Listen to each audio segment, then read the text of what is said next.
Today on Ag News Daily.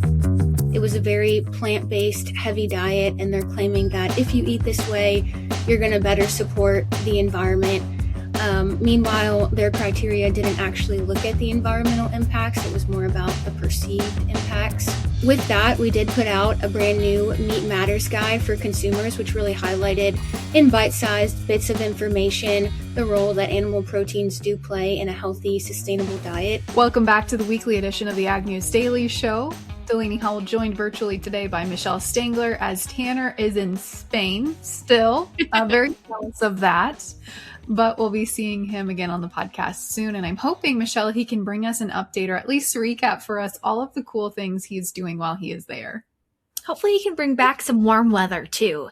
I know we are recording this just a day or so earlier, and you'll be going to some warmer weather. So especially in this time in the Midwest with winter, I still can't wait for spring. I agree. Not a bad time of year if you're a farmer to get out, go on those seed trips or incentive trips or just some warmer weather. That's what we're doing this weekend. So excited to get away from some of the cold air because we're going to see a lot more of that locked into the Midwest across the weekend as fast-moving clippers will reinforce the chill and bring some periods of light snow in some areas. A stronger Arctic front is setting the stage for potentially record low temperatures on Friday into Saturday. While conditions will be moderate somewhat next week, additional clippers could deliver more light snow and renewed shots of cold to the end of next week. Exposed winter wheat will be at risk for winter kill, especially where snow cover is limited. And further south, forecasts are sharpening around a significant weather storm from the southern plains to the mid-Atlantic this weekend. So we will be getting out of Iowa just in time, Michelle. You know, here in Wisconsin, -15, -20 is the low. So that'll be fun for you to get out of this cold weather. But as we look at some China and soybean news, China has officially purchased about 12 million metric tons of U.S. soybeans, meeting a pledge to buy that volume by the end of February, according to multiple traders cited by Reuters. The buying was driven largely by state-owned firms Synergrain and Kafco, while private crushers continued sourcing cheaper supplies from Brazil and Argentina. Bloomberg also reports recent bookings by state buyers pushing totals to that target level.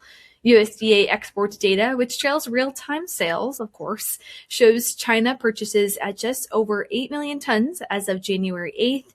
And even so, reaching the 12 million ton mark is seen as a confidence boost for traders and exporters and supports expectations that China could meet this broader White House goal of purchasing at least 25 million tons of U.S. soybeans through 2028. I think it's important to note these are purchased but not moved soybeans. So we could still see soybean cancellations, which leads us into talking about soybean export sales altogether. To review, U.S. soybean exports continued to grow in 24 into the 25 marketing year, with total shipments of the soy complex, which includes whole beans, meal, and oil, reaching about 68.7 million metric tons, or a total value of about $29.6 billion, according to a press release sent by the United States Soybean Export Council earlier this week. That's up about 13% from a year ago, according to USDA trade data. While whole soybean exports totaled 51.2 million metric tons, soybean meal exports hit a record 16.3 million tons, and soybean oil exports climbed sharply to 1.1 million tons. Top markets included, of course, China, Mexico, the European Union, Egypt, and the Philippines. The U.S. Soybean Export Council CEO Jim Sutter says a strong and increasingly diversified global demand is supporting growth, especially across the Americas, the Middle East, and Southeast Asia. Expanding livestock, poultry, and aquaculture production is really what's driving the higher soybean meal, according to USEC, while lower prices have helped attract international buyers as well. USDA data shows the fastest growth over the past 5 years came from markets like Turkey, Vietnam, Venezuela, Colombia, and Bangladesh. underscoring the importance of broad-based demand for U.S. soy. We'll continue in the crop news front. The U.S. Supreme Court has agreed to review the Durnell versus Monsanto Roundup case, announced late last week on Friday, a move Bayer says could bring some long-awaited clarity for farmers and the ag industry. The court will examine whether federal pesticide law preempts state-level failure to warn claims when the EPA has approved product labels and not required additional warnings. Monsanto petitioned the court in April of 2025, citing conflicting rulings among federal appeals courts. Bayer expects a decision during the court's 2026 session, which runs through June, of course. CEO Bill Anderson says the review is good news for U.S. farmers, emphasizing that regulators worldwide have found glyphosate-based herbicides can be used safely, he said. The case centers on whether companies can be held liable under state law for warning labels when they are already in compliance with federal requirements under the Federal Insecticide, Fungicide, and Rodenticide Act. So more to come there. When some other crop news, Poet's president and COO, Jeff Lowett, says an expansion of the company's Shelbyville, Indiana bioprocessing plant could be opening new market opportunities for farmers in the area. He says that the project is expected to double the facility's bioethanol production by 2027, and once complete, the plant would produce about 193 gallons of ethanol annually, along with roughly 500,000 tons of DDGs and 72 million pounds of corn oil. The expansion is also expected to create demand for an additional 32 million bushels of corn in the region, with construction set to begin in March and completion targeted for the end of 2027. So we love to see that increased demand potential here for the corn market. I know some plants had some uneasiness in the past few months with some policy changes, so great to see some expansion that's happening and that progress being made. But as we continue to look on the crop side of things, Radical Growth has launched the Radical Corn Challenge, sponsored by U.S. corn farmers, calling on startups worldwide to develop technologies that create new, durable demands for corn. The program will invest $1.75 million in selected companies and is supported by 12 U.S. corn grower organizations. Kirk Haney, managing partner at Radical Growth, says corn has long been a foundational feedstock for food, feed, and fuel. And he added the next opportunity is expanding how corn is used across new products and markets, and that the company is looking to support companies that can translate innovation into real-world demand. The challenge currently is seeking applications from startups and growth stage companies, creating higher value products from corn and corn-derived streams. I know we hear it often that farmers want to see some of these programs of demand instead of more of those buyouts or more of those programs. So seeing that demand and seeing some ways to grow demand is really, really great to see. And Iowa is one of the states that contributes to this. So I always love the updates and just such innovative ideas thinking about how we can use corn for other things. So kind of a neat challenge that the corn industry puts together. Well, looking at some ag policy news, USDA Deputy Secretary Stephen Dodden has unveiled a new tool called Lender Lens on the Rural Data Gateway, designed to bring more transparency to rural development's commercial guaranteed loan portfolio. The public-facing dashboard allows users to see where federal investments are being made across rural America, with interactive visuals showing total loan volume, average loan size, sector breakdowns, geographic distribution, and delinquency rates. The data is updated monthly and can be downloaded down to the individual loan level. Baden says the dashboard will help rural communities, borrowers, and lenders better understand how USD Capital is supporting projects like business growth, healthcare access, job creation, and water infrastructure. The Lender Lens is part of USDA's broader effort to expand access to government data and improve how resources are targeted in rural areas. And that was according to a press release sent this week by USDA. As we look at some other DC-related news, Congress has approved a bipartisan spending package to fund key energy, environment, and science agencies for fiscal year 2026, as announced late last week on Thursday. The Senate voted 82-15 to send the roughly $180 billion minibus bill to President Trump's desk, providing full-year funding for the Department of Energy, Interior Department, the EPA, and several science programs after months of negotiation. Lawmakers rejected deeper spending cuts proposed by the administration, but the bill does not include the protections for a Colorado-based climate and weather research lab sought by some Democrats. Supporters say the package brings much-needed stability to research and environmental programs, while critics argue it trims some funding and leaves long-term budget challenges unresolved. Well, some ag groups in the past few weeks have advocated for more farmer assistance. 2 Republican senators on the U.S. Senate Agriculture Committee say they support expanding farmer aid in the next continuing resolution as Congress faces a January 30th deadline. A proposal from Committee Chairman John Bozeman and Senate Ag Appropriations Chairman John Hoeven would increase funding for USDA's Farmer Bridge Assistance Program, expand eligibility to cover more farmer losses, include prevent plant acres, and align payment limits with the One Beautiful Bill Act.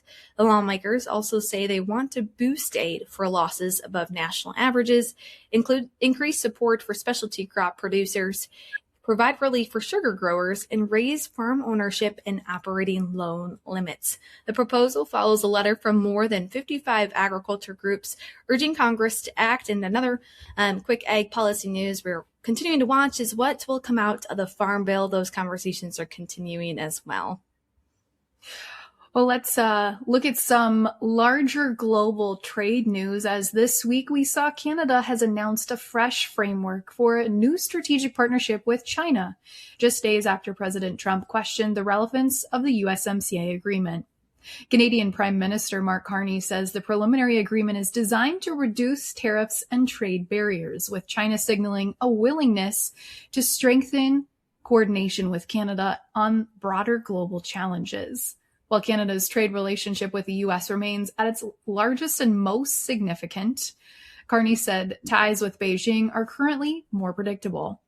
A major component of the deal would lower Chinese tariffs on Canadian canola seed and meal, potentially opening billions of dollars in new market opportunities for Canadian agriculture. Canada also agreed to allow limited imports of Chinese electric vehicles under a capped system.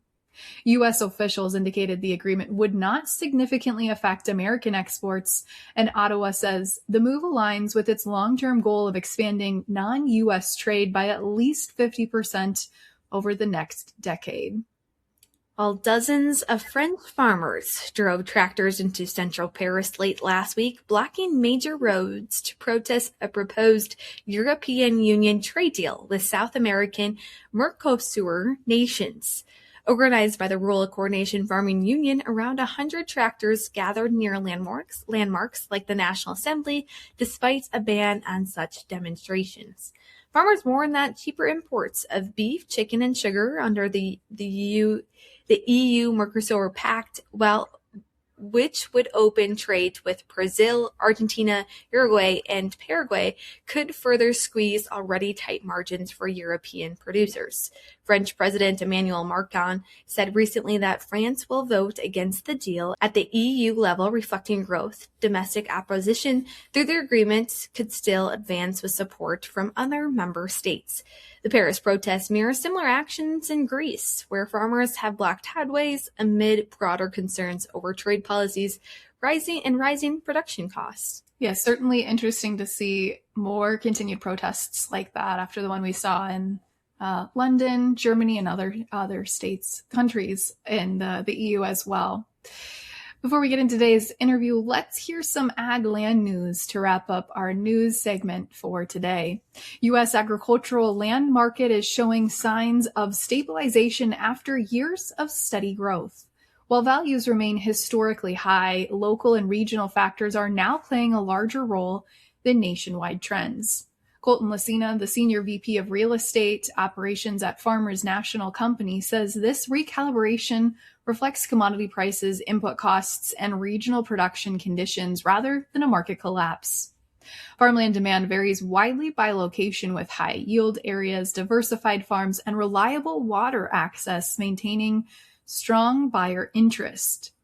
Now, despite mixed signals, market conditions remain favorable for most sellers. At a recent program of the Land Report, the top U.S. private landowners for 2026 were highlighted. Stan Kroenke leads with 2.7 million acres after a 937,000 acre purchase in New Mexico.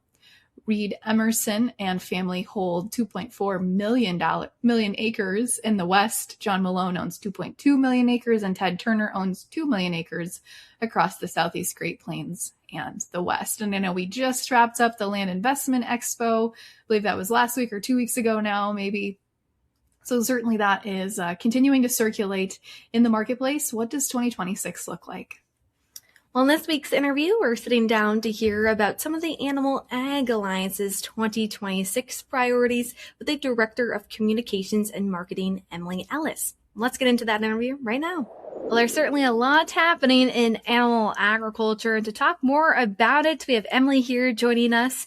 Emily, tell us a little bit about who you are and who is the Animal Ag Alliance. Yeah, thanks for having me. I'm Emily Ellis. I am the Director of Communications and Marketing at the Animal Agriculture Alliance. We're a nonprofit based in the DC area, but we work nationally to safeguard the future of animal ag and its value to society by bridging the gap between the farm and food communities. So essentially what we're trying to do is reaching people with information about how farmers are raising their animals on the farm, answering questions about animal welfare, sustainability, but then also monitoring animal rights groups and adversarial voices that are very adamantly opposed to the use of animal products or animals for any purpose. So what are some of your priorities here for 2026, especially as you look at some of those issues that are coming up here in the months ahead? Yeah, I think right now, one of the most top of mind issues is nutrition. In 2025, that was definitely a hot topic that we saw come up quite a bit. In October, we were following the release of the Eat Lancet 2.0 guidelines, which you might have also heard described as the planetary health diet. It's a diet that essentially came out of a think tank in Europe where they really encouraged a very small portion of consumption of animal products. It was a very plant-based, heavy diet, and they're claiming that if you eat this way, you're going to better support the environment. Meanwhile, their criteria didn't actually look at the environmental impacts. It was more about the perceived impacts. So with that, we did put out a brand new Meat Matters guide for consumers, which really highlighted in bite-sized bits of information the role that animal proteins do play in a healthy, sustainable diet. Eliminating an entire food group isn't often recommended by nutrition experts because it is a very important part of a balanced diet and a balanced plate. So we wanted to make sure that consumers had that science-backed information to feel good about the food choices that they make in the grocery store. More recently, obviously, the dietary guidelines did come out just a couple days ago.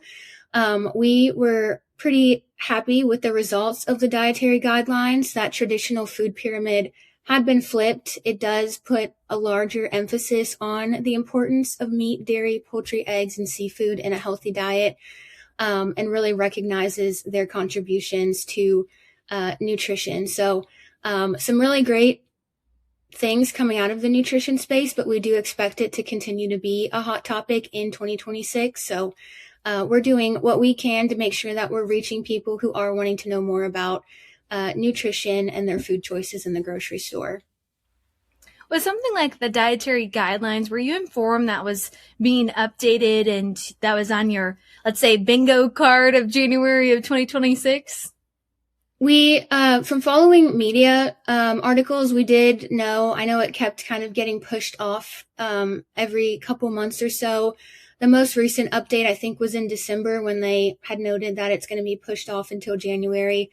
So it was very exciting to see that it did come out at the beginning of this year, and that's going to be available moving forward to kind of guide some of those federal nutrition programs.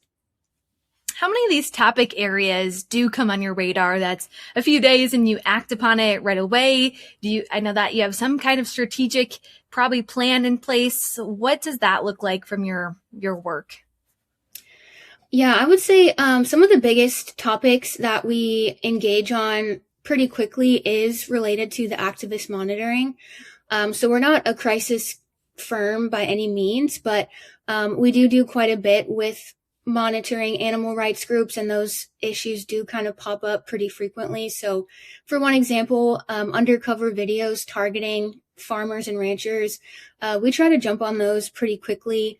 We do typically put together some insights for members so that they can learn more about what was in the video, what was being said, what they need to know without actually watching it and kind of amplifying those views and messaging.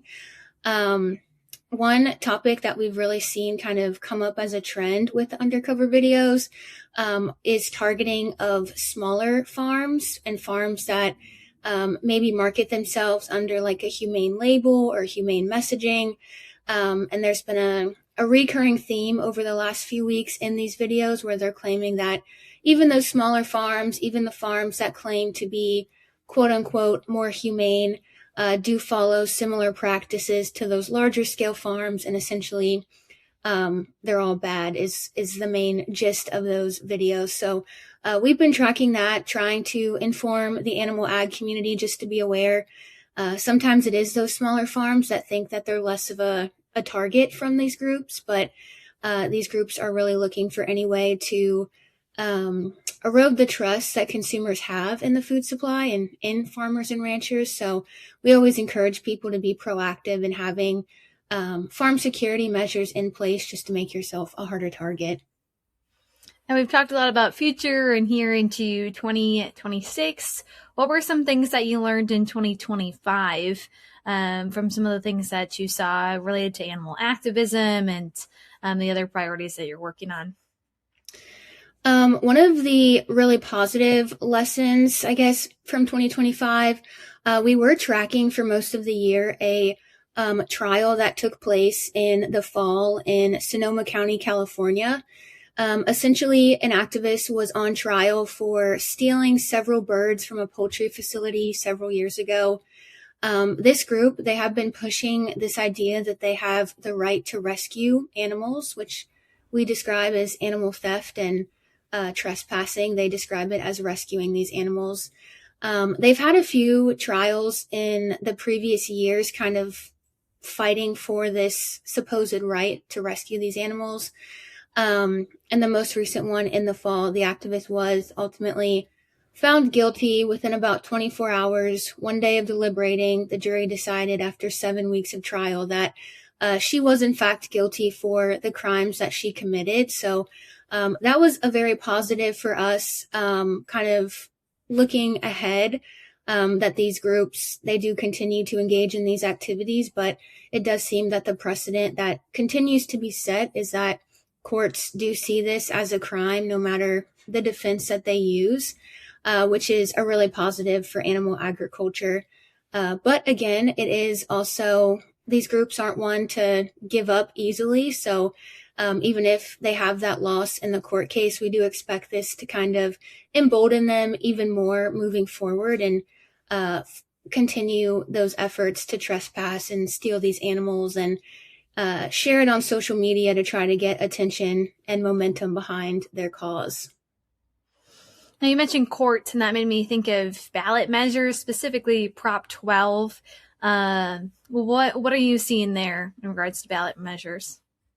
We are seeing quite a bit from ballot measures, especially the ones that we monitor are more so being organized by animal rights groups. 2024 was a big year for ballot measures from animal rights groups. We were following 4 different ballot measures, 2 in Denver, one to ban fur farming in Denver, and then one to outlaw processing facilities in the city. Both of those failed, which was a huge success for animal agriculture because of the precedent that would have been set if they passed. And then also in California, we were tracking a ban on CAFOs in Berkeley, California, which did pass. It only impacted one horse racing facility, but it is a pass, so we do expect that that's going to we're going to see something similar from these groups in the future, wanting to pass similar bans in other large cities. Again, just to get momentum behind that belief that they can outlaw certain types of farms, certain farming practices. And then there was a similar CAFO ban in Sonoma County, California, that ultimately failed as well. So kind of looking ahead, we do see some of those same groups engaging in preparations for ballot measures for 2026. Most of them appear to be focused on banning foie gras in different cities. Denver, Portland, Oregon, and Washington, D.C., they're working to get these measures on the ballot for 2026. They really see it as kind of the low-hanging fruit. So if they can get this measure to pass, then they can focus on other farming practices to try to ban them in different areas as well. And it is part of a larger 10-year strategy from this group where eventually they want to have a number of quote unquote factory farming bans on the ballot in several states, and they'd like at least one to pass within the 10-year period. So very ambitious goals, obviously would have a large impact on animal ag. If it passed even in one state, that's going to impact animal ag across the country. So we continue to watch those measures. I just wanted to clarify, was 2024 the year of the ballot measures or 2025? I think you said 2024, and I just wanted to clarify that. Yes, so 2024 was when we saw those 4 different ballot measures, 2 in Denver, 2 in California. The next election cycle for ballot measures that we're watching is in 2026. So end of this year, we expect to see a few more on the ballot, voters determining kind of the fate of those measures. Now, there's a lot of groups that farmers might be part of, or their commodity organizations in their respected states. Why is a group like yours important in a really political heavy world that we're in? Although you don't do any lobbying, it's important to recognize some of these issues that can affect a farm. I think one of the biggest things that I've learned throughout my time at the Alliance, it's been almost 6 years now, which it goes by really fast. But I didn't realize until I worked here how many trends, ballot measures, pieces of legislation really stem from animal rights groups and animal rights groups messaging. So I think that's what really sets the Animal Ag Alliance apart is the monitoring activist piece. There's not a lot of other organizations that are doing that, that are going to those events, getting those insights and sharing them back with animal agriculture. And for groups that are heavily involved in the political space, I think we've seen members get a lot of support from us in sharing some of that background information. Like you mentioned, we don't lobby, but we can kind of share some of that background information on who these groups are, what are their true intentions, especially on Capitol Hill. I know HSUS, now known as Humane World for Animals, they're very active. They have a number of spin-off groups that maybe it's a different name that you've never heard of before. They have a new brand that they're going by, but they're doing the same things that they did at HSUS. It's the same people leading the same initiatives.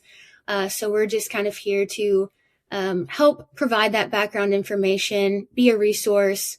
And then we do also provide a legislation map on our website as well. So for anyone that is kind of tracking some of these issues impacting animal agriculture, we do update that with some of the trends that you can see across the country. Now, I know that in fall you released a interconnectedness map. That's a resource. Tell me about that and some of the resources that you do have that can help farmers be prepared for some of these top of mind things that can affect their farm. Sure. Each year we do put out a animal activist web. Essentially, it's just a handful of the most active, most extreme groups that we monitor. We do have profiles on around 270 groups on our website available to our members. But this web looks at some of those key players in the movement. And it really connects them by funding. So groups that are sending money from one organization to the next, people that are moving from one organization to the next, and then also collaborating on similar projects. Essentially, what we're highlighting on the map is no matter if you're a group like Humane World for Animals, formerly HSUS, who on Capitol Hill might appear more moderate, like maybe they're just simply concerned about the welfare of the animals.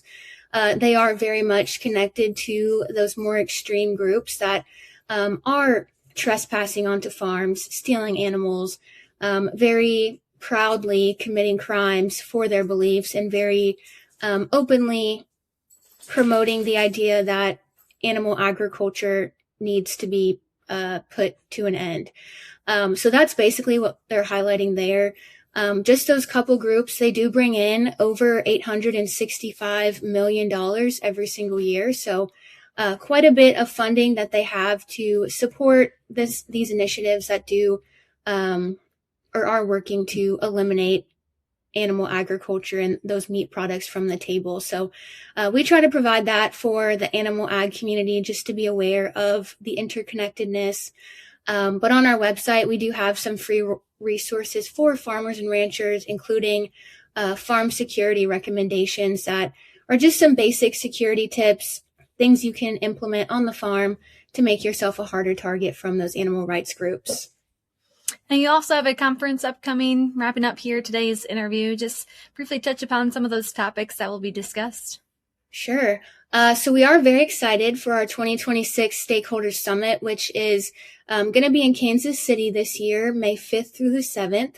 Our theme is high stakes, navigating pressure on animal protein. So kind of looking at some of these topics that we talked about here today, some of the pressure points that agriculture is facing, whether that be legislation, regulations, consumer expectations and preferences.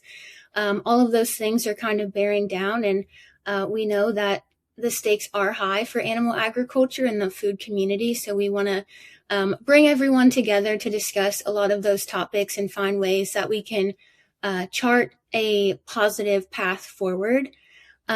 We have opened registration, and we've released kind of an outline of the agenda, covering some of those topics, including political advocacy and why animal agriculture needs to be a part of it. If you are facing an animal rights attack, how a farm can recover, and then wrapping up the event with a crisis simulation. So really putting attendees to the test of, if you're faced with a crisis, how are you going to respond? How are you going to take action? And putting those skills to the test. Well, thank you so much for joining here on the podcast today, Emily. Thanks so much for having me. Well, Delaney, what's happening in markets this week? Well, Michelle, as you mentioned earlier, I just want to reiterate, we are recording this show a little bit earlier, so we haven't seen how markets shake out fully for the week yet. But here in the midweek, markets have started to stabilize after we saw the recent sell-off post-WASDE report.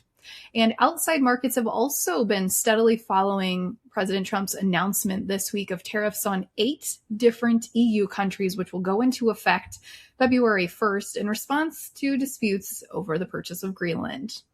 Brazil production outlook continues to remain mixed as well, as uncertainty in Brazilian crop production adds to market volatility.